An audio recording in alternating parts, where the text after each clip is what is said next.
11 এবং 1.1 মধ্যে কোনটি বড় সেটি নির্ণয় করব। এখানে আছে 11, তাহলে 11কে আমরা 11ই লিখব।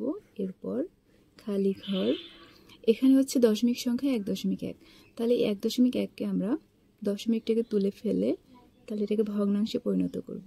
তাহলে দশমিকটা যদি তুলে ফেলি তাহলে উপরে থাকে হচ্ছে 11, আর এই দশমিকের জন্য একটা 1 দেব এবং দশমিকের উপরে একটা অঙ্কের জন্য একটা 0 হবে। এখন এইখানে হচ্ছে ভগ্নাংশে পরিণত হলো আর এটা হচ্ছে পূর্ণ সংখ্যা, তাহলে এই দুইটার মধ্যে কম্পেয়ার করা টাফ হয়ে যাচ্ছে।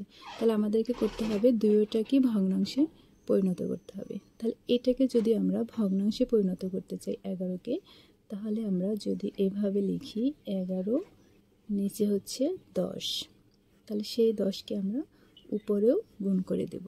তাহলে 10 10-এ কাটা যায়, তাহলে আমাদের 11ই রয়ে গেল, আমরা বাড়তি কিছু লিখি নাই। আর এখানে খালি ঘর, এখানে হচ্ছে 10 আর এখানে হচ্ছে 11।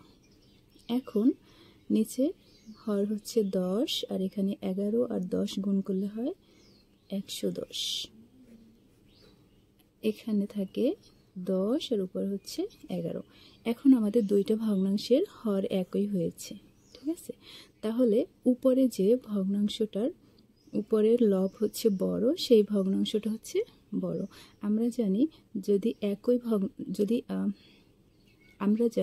যদি অনেকগুলো ভগ্নাংশের হর একই থাকে তাহলে যে ভগ্নাংশের লব বড় সেই ভগ্নাংশটা হচ্ছে বড়।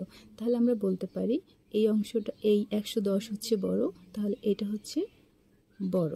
হ্যাঁ, তাহলে 11 1.1-এর চেয়ে বড়।